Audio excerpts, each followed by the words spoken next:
A very good morning to you and welcome to this online service of Aldridge Parish Church for today, the 14th of March 2021. It's very good to have you with us today. Just a couple of notices.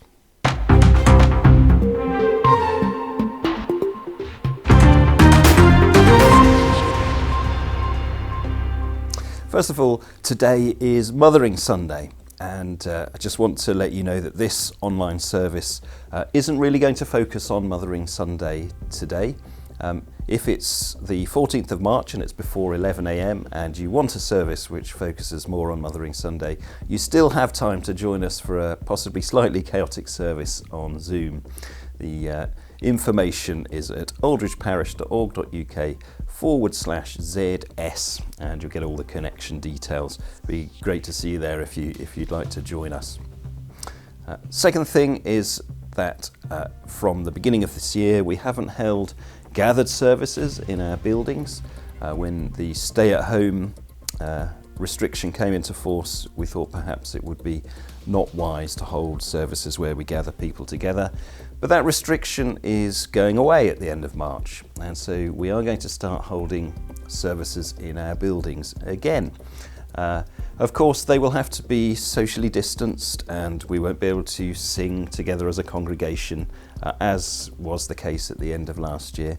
But we will be opening the church for services of some kind, and we'll give some more information when we've worked out what they will be. The first service will be on Easter Day, and that's the 4th of April, and we're just waiting to see whether the guidelines on singing change before we decide exactly what to do. There are all sorts of other notices which go out on email, and if you don't receive them and you'd like to, please do get in touch with the church office and we can get them to you and get you on the list to receive them.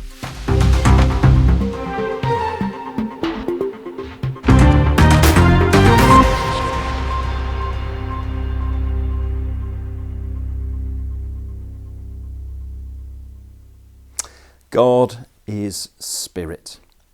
Let us worship him in spirit and truth. The Lord is with us. Let us praise his name together.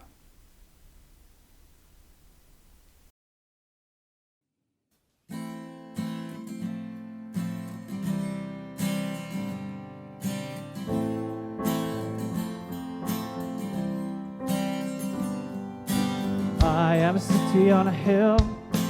I am a light in the darkness. Jesus living in me can change the world. I am a city on a hill. I am a light in the darkness. Jesus living in me can change the world. Let my light shine, let my light shine, let my light shine.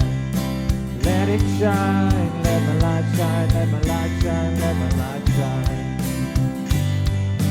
God is for me, who can stand against me?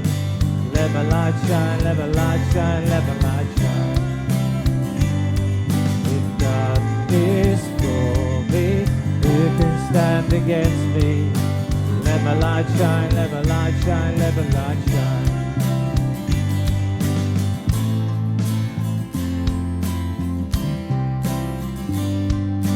I am a city on a hill. I am a light in the darkness. Jesus living in me can change the world. I am a city on a hill. I am a light in the darkness. Jesus living in me can change the world. Let my light shine, let my light shine, let my light shine. Let it shine, let my light shine, let my light shine, let my light shine. If God is for me, who can stand against me? Let my light shine, let my light shine, let my light shine. If God is for me, who can stand against me? Let my light shine, let my light shine, let my light shine.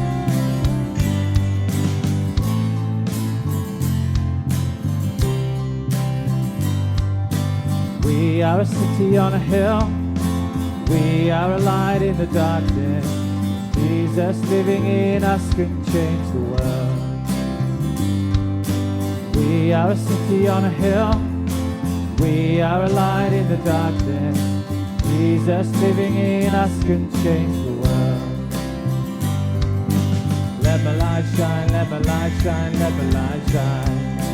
Let it shine, let my light shine, let my light shine, let my light shine. If darkness for me, who can stand against me? Let my light shine, let my light shine, let my light shine. If darkness for me, who can stand against me? Let my light shine, let my light shine, let my light shine. I will shine for you, burning bright with your light forever. I will shine for you, burning bright with your light.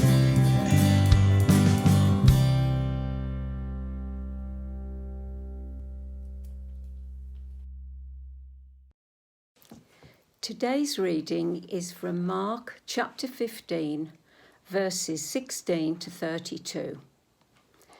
The soldiers mock Jesus.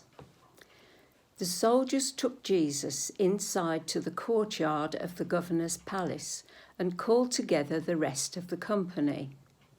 They put a purple robe on Jesus, made a crown out of thorny branches, and put it on his head. Then they began to salute him. Long live the King of the Jews! They beat him over the head with a stick, spat on him, fell on their knees and bowed down to him. When they had finished mocking him, they took off the purple robe and put his own clothes back on him. Then they led him out to crucify him. On the way, they met a man called Simon, who was coming into the city from the country, and the soldiers forced him to carry Jesus' cross. Simon was from Cyrene and was the father of Alexander and Rufus. They took Jesus to a place called Golgotha, which means the place of the skull. There they tried to give him wine mixed with a drug called myrrh, but Jesus would not drink it. Then they crucified him and divided his clothes amongst themselves, throwing dice to see who would get which piece of clothing. It was 9 o'clock in the morning when they crucified him. The notice of accusation against him said, "The King of the Jews." They also crucified 2 bandits with Jesus, one on his right and the other on his left. People passing by shook their heads and hurled insults at Jesus. You were going to tear down the temple and build it up again in 3 days. Now come down from the cross and save yourself. In the same way, the chief priests and the teachers of the law jeered at Jesus, saying to each other, "He saved others, but he cannot save himself. Let us see the Messiah, the King of Israel, come down from the cross now, and we will believe in him." And the 2 who were crucified with Jesus insulted him also. This is the word of the Lord. Thanks be to God.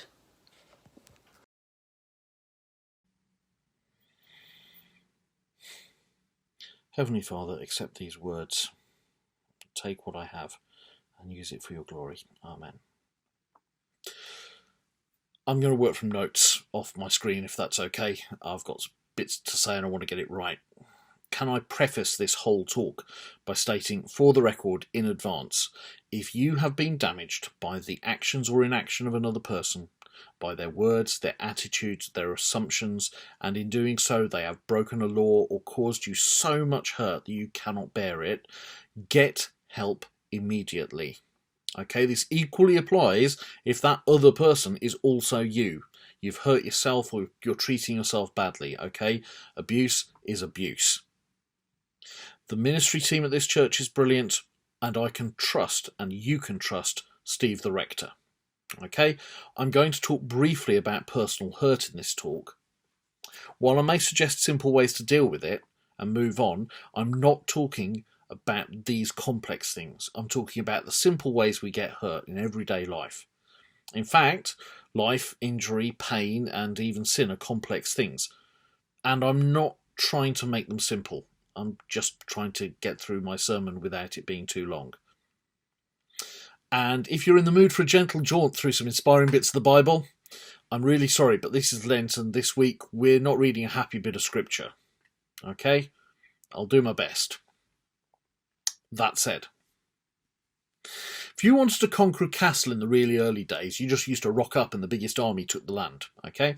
Then castles got bigger walls and better defences, and soon enough, actually, as an invading army, you could be stuck outside for some time. And then someone realised that the corner on a wall is actually the weakest point, so they started to put defensive mechanisms there. You build a tower to defend the corners, because if you attack the corner, it will give away more easily. Soon enough, pretty much the only way to destroy a castle wall, the outer wall, short of explosives, was just to dig under the foundations, propping the tunnel with wood as you went. You excavate a nice big void beneath the tower, then you set fire to the wood, remove the support, and the wall above collapses into the hole. It's called undermining. And it's a physical process, but we now more associate it with a social strategy in a war of words, rather than a military one we'd use to get into the next door neighbour's garden.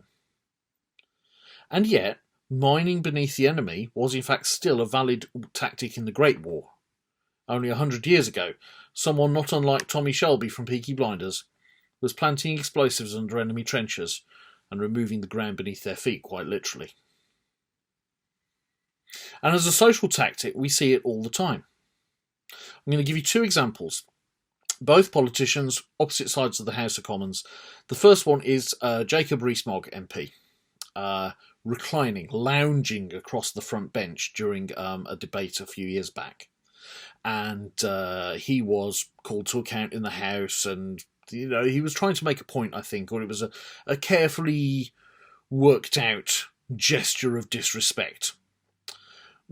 But all that is now lost in the noise and the faff and the ceremony that is the internet meme. So you can now get pictures online of Jacob Rees-Mogg reclining as he trampolines, reclining as he is driven along the bonnet of a car, reclining, all sorts of positions, all sorts of permutations and combinations. My point is that the man himself, his message and what he stood for, totally undermined by the fact that he makes a funny picture. Okay? Talking of funny pictures, how often do you think Ed Miliband orders a bacon sandwich these days? One picture of him eating a bacon sandwich, apparently badly, okay, front page news, tabloid, full colour photo, and all of a sudden the work is done. He's undermined. His credibility is shot. Let's listen to some bit of gospel, and then I'll explain what undermining is about. Hear the gospel of our Lord Jesus Christ according to Mark. Glory to you, O Lord.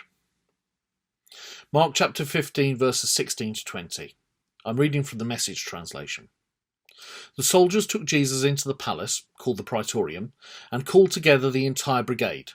They dressed him up in purple and put a crown, plaited from a thorn bush, on his head.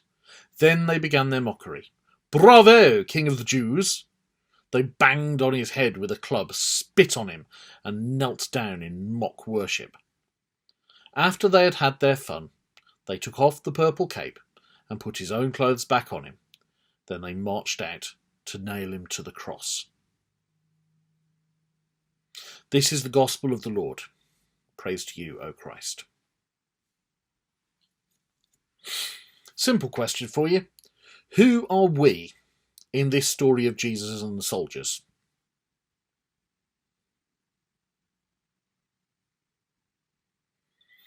Mark isn't pulling any punches. He's not elaborating with more than the basic facts, but we still get a very clear picture of the action here. Jesus is on his way to be executed. This isn't about his guilt. That was his trial, and it's not about his fate. That lies elsewhere. I think it's about power, and it's about undermining him. You see, humiliation is the norm for criminals. They deserve it. They're cast out from society, either to detention, which is what we do generally, or to execution, or sometimes both. But they're no longer among us. Some of us will remember online footage being leaked, I think from a mobile phone, when Saddam Hussein was executed by his country. Now, the official video of it shows him arriving at the scaffold, the noose going on, and then it ends. But the mobile footage shows much more detail. What happened before and after, and I'm afraid to say during. And at the time it was released, there was outcry. How could somebody be so disrespected? So devalued? How was it that a human life at the end of it was deemed appropriate for transmission? But that's the lot of a criminal. You're outcast. You're not part of society anymore. Not really. And this mocking of Jesus by the soldiers, it's a power play, but it's also possibly a completion of prophecy. Isaiah lays it out in chapter 53. He was despised and rejected by men. This is Jesus, the Christ who's to come. A man of sorrows and acquainted with grief. And as one from whom men hide their faces, he was despised. And we esteemed him not. Yeah. See, that is what's happening to Jesus there. And it's about the difference between us and them. Take us, for example. And I do mean us, all of us. Our language, English, has got this really good thing where when we describe somebody, we can then do a character assassination with one word. But. Oh, she's lovely, but. Oh, he's a good bloke, but. Yeah. It's not exclusively used like that, but when we separate the world, we separate it into us, our kin, our kind, and people not like us, the unclean, the heretics, the other. Kin, kind, family, other, strangers. Now, I think sometimes this need to distinguish our family from everybody else is intrinsic. Jesus picks up on it in Matthew 25 when he talks about the parable of the sheep and the goats. He says, listen, if you go out into the world treating strangers as you would your own family, meeting their needs, caring for them, you do so for and in the cause of a heavenly Father who loves you and created you. You do it for me. But when you treat people as other and don't look after them, you likewise turn your back on Jesus and everything that he represents in that moment. And at the end, says Jesus, you will face judgment based on your life's work. We will, it seems, be judged by the measure we use to judge others then. If that sounds familiar, look at Matthew chapter 7. I think it's verse 1. Jesus says the goats face eternal punishment. It's a difficult message to reconcile with a loving Jesus who graciously saves us by faith in him alone. And there are some comments in the New Testament about how our actions will define our future. We're encouraged by Jesus himself to store up treasures in heaven. We're told in the letters that we can do nothing with our salvation and still be saved, but only as somebody escaping the flames. Now the thing is, to be Jesus to other people is to empower them. But we undermine the power when we make them part of the other and not part of us. And we do it in the subtlest of ways, and some not so subtle. I am now going to unpack, and I'm warning you in advance so you can make a cup of coffee if this isn't your thing. I'm going to unpack 3 ways that we mess this up royally and hopefully some idea of how we can up our game. Because in this story, nobody really wants to be one of the soldiers, do they? Okay, number 1. The church as a body and as individual believers tends to draw distinctions between the people who belong and the people who don't. Okay, we don't play nicely with people of other faiths. Differences of understanding about Jesus don't need to be a cause of conflict. We can accept that people do not agree with us and we can move on. We should welcome everybody into our places of worship and community facilities.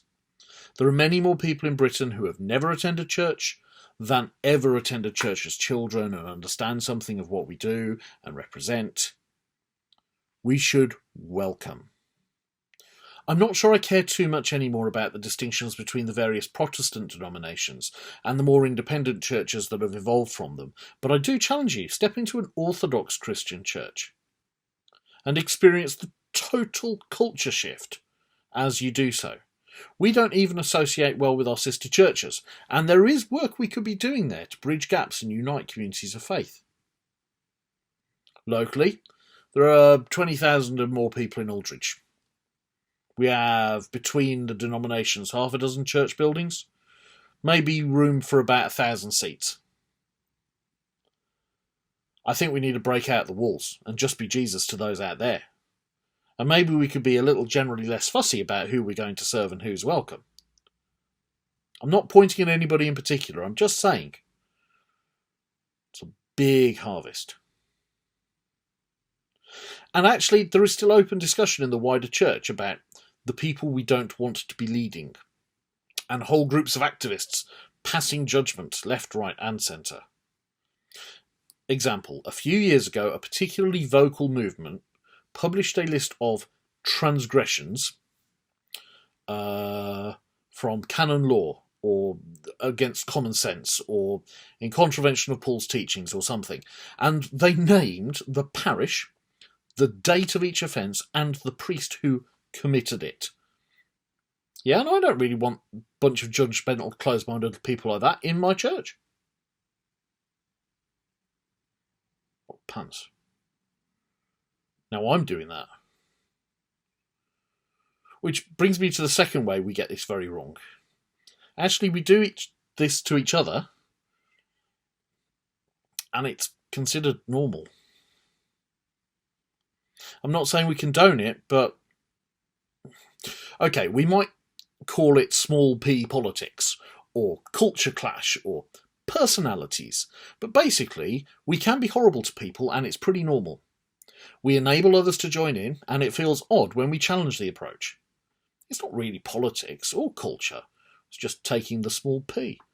We use ad hominem, which means don't look at the topic, look at the person.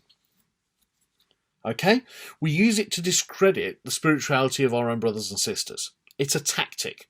Never mind discussing the topic of hand, discredit the person, and the argument goes away. Everyone can be subjected to, oh, they're nice but tactics. Who doesn't have a bacon sandwich moment that can be used to derail and silence them because their voice is no longer a credible witness? The tongue is a fire, we read in James, and we all feel the heat. Let me explain.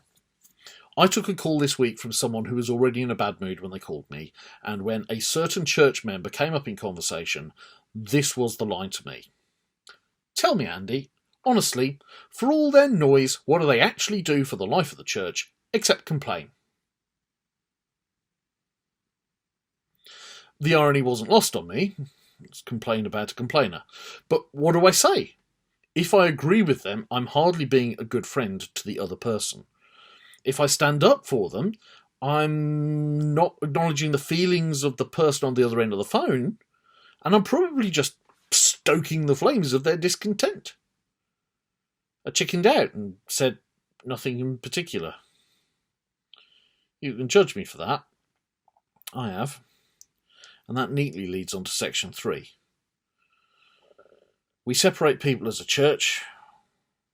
We separate each other. We believe this stuff about ourselves too. How are you supposed to love your neighbour as you love yourself if you don't actually like yourself that much to begin with? A great deal is made in church about personal goodness, works of faith. Now, we have a gracious God who sent Jesus to save us, and we are saved by faith in Jesus, but that doesn't remove the duty on us to be Jesus to the world around us, and we can fall for the lie that we should feel bad because we're not enough. Nobody's enough. It's precisely the point. You should not despair. You're among friends. Failing, sinful friends. And we might be unable to let go of our past mistakes, but Jesus has dealt with them. They have no value when God assesses us. We should not let them hold on to us. And we may have been hurt by other people. We should forgive them. Not just for their own sake, but also for ours. And because by doing so, we free ourselves of the burden of carrying that hurt. I'm talking about what people say behind your back. How they disrespected your planning and effort and skill and described your efforts as boring and samey. Yeah, that was me. Boring and samey. And do you know what? Actually, I'm over it now. But it's useful as an illustration. And it's real. And then finally, we become our own worst enemy. Do you ever find it impossible to take a compliment because the person giving it doesn't realise you're not quite as good as they seem to think? When things go right in church, do we deflect all the praise up to God because he's gracious? But if we get it wrong, we accept every criticism personally because we messed up. God is perfect. It can't possibly be his fault. Let me tell you this. You have misunderstood your value to God and how much he loves you if you don't understand that he loves you as you are, as he finds you. Accept this complete assessment of your worth. If you had been just the only sinner on earth, Jesus Christ would still have gone to the cross for you, died for you. But we find it hard to believe about ourselves. So yeah, undermining. We make a mockery of the world we're supposed to be in to save. We make a mockery of our Christian brothers and sisters when we should be a family united in faith. And we make a mockery of the wonderful, brilliant people God created us to be when we believe that we aren't enough for God to love us, equip us, send us, use us in his greater plan and provide for all our needs. How are we going to go about fixing this mess of undermining and counterattack? How do we overcome this darkness? First step is acknowledging truth. The soldiers mock Jesus, but they call him a king. True. They throw a robe around him. They've put a crown on his head. Royal. Does this sound familiar? It's like a parody of the prodigal son returning in Luke. He gets the best robe and a ring on his head and a ring on his finger and fresh sandals. The soldiers dress Jesus in a way appropriate to his true nature. But the difference is they're mocking him, not worshipping him. They bow to him, but they also assault him. They crown him, but with a crown that draws blood. Just like the bacon sandwich photo and the reclining in the commons meme, they use the truth, but they twist it to mean other things and to undermine. Yeah, there are real divisions in society, and we have real work to do if we're to be Jesus to everybody in our community.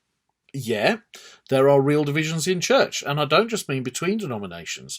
We need grace and love and real effort to overcome them and be reconciled to other members of our family of faith.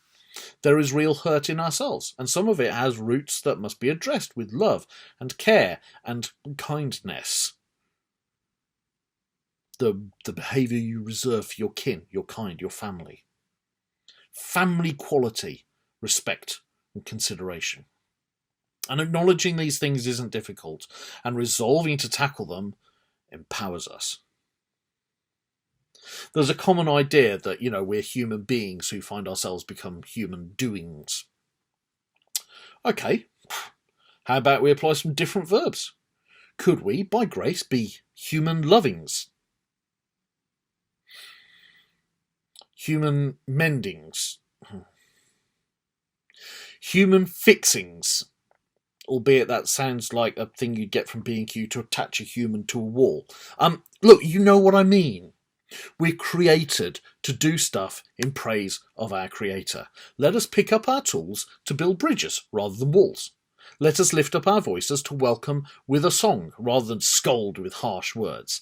Let us lift each other in prayer and acknowledge that we are, all of us, fearfully and wonderfully made by a God who first made us for unity and community. Let us wield the power we have to empower others. And when the temptation strikes to mock and scorn and shame and undermine, maybe pray first in that moment and then say words that come from your heart, rather than a quick one-liner like a callous soldier might snigger at as he leads the Son of God to brutal execution.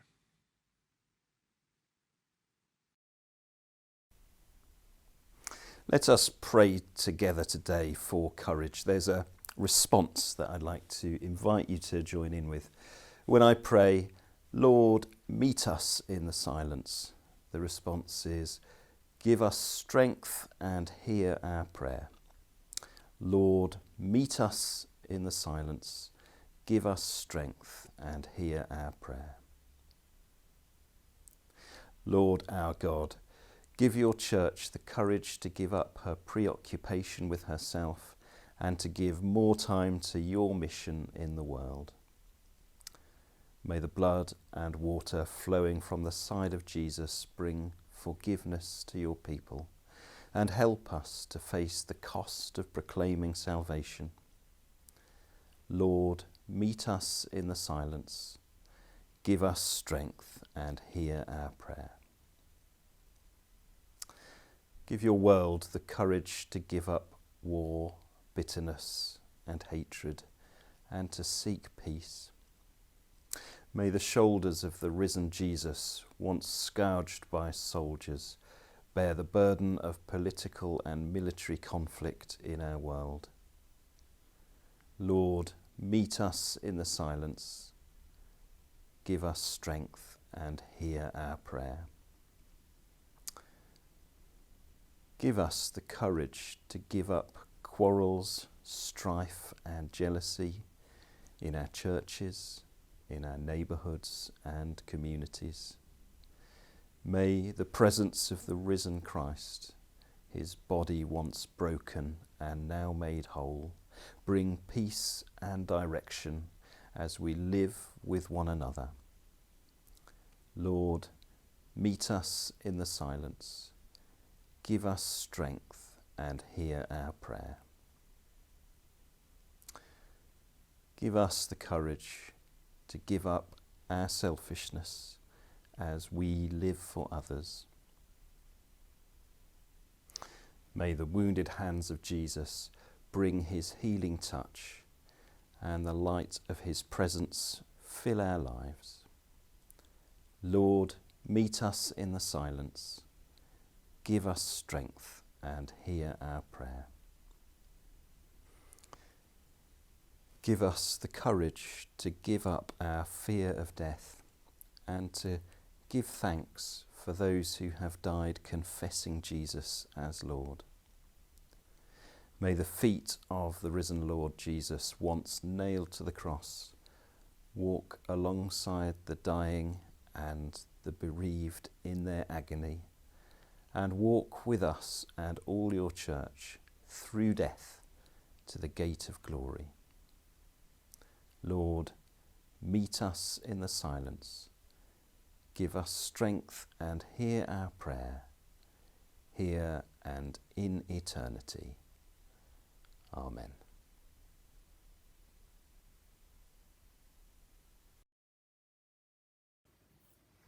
As our Saviour taught us, so we pray.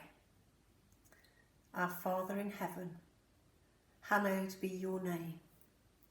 Your kingdom come, your will be done, on earth as in heaven.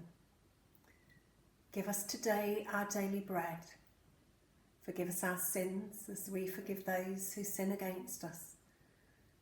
Lead us not into temptation, but deliver us from evil. For the kingdom, the power, and the glory are yours, now and forever. Amen. God of love, passionate and strong, tender and careful, watch over us and hold us all the days of our life. Through Jesus Christ our Lord. Hello, Alpha is back. Alright, Nick, can you get a mic check? Hi, I'm Nikki. Welcome to Alpha. Life is busy. Every day we ask so many questions. What should I wear? What's the weather going to be like? What's happening today? How am I going to fit everything in? But then there are those bigger questions. Like, why am I here? Where am I heading? Is this it? Is there more to life than this? These are life's big questions. On Wednesday the 14th of April, we begin our next Zoom Alpha. Many people have found this helpful, either in refreshing their discipleship or helping them start out as a disciple of Jesus. Okay, so hello everybody. I'm going to introduce a few folk who've been on Alpha before, and they're going to talk about why they went on Alpha and whether it answered their questions and how it helped them to understand more about the Christian faith. So I'm going to start with Mo. Okay, well, I couldn't recommend the Alpha course highly enough. It gives you a lot of information, so your questions will be answered. There's plenty of opportunity for discussion, and it's a very safe environment to ask any relevant questions at all. And it also whetted my appetite to find out more and carry on my journey. What I took away from Alpha was the fact that it had led me on to the journey of the Christian faith and an understanding to begin my Christian faith. And I took away that and wanted to carry on and learn more. And while I was there, I did learn a lot, and it was well worth going. Please contact Carolyn Evans or the church office for more details. You or your friends will be most welcome.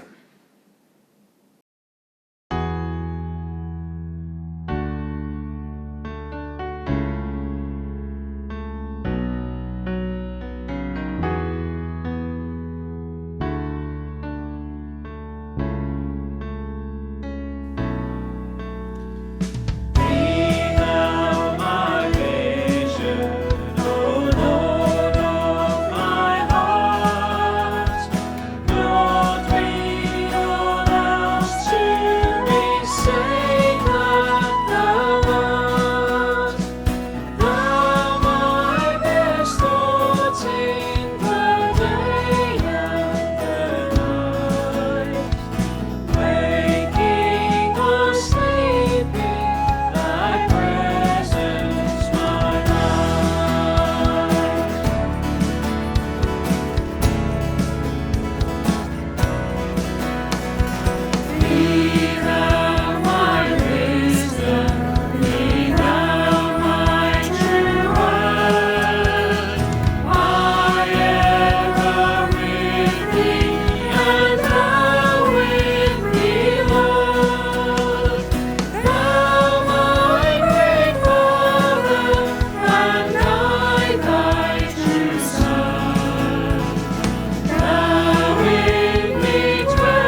Well, if you're looking at this and it is the 14th of March and you stuck with this version of our online service today, it should be getting close to 11:30, and we'd really love to invite you to come and join us for a chat on Zoom. That chat will start at 11:30 and you'd be very welcome. It'd be great to meet you and to chat with you. The connection details will be on the screen in a moment's time. A prayer of blessing. May Christ give you grace to grow in holiness, to deny yourselves, take up your cross and follow him. And the blessing of God Almighty, the Father, the Son and the Holy Spirit be with you and remain with you always. Amen.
Shadow you won't light up, mountain you won't climb up, coming after me.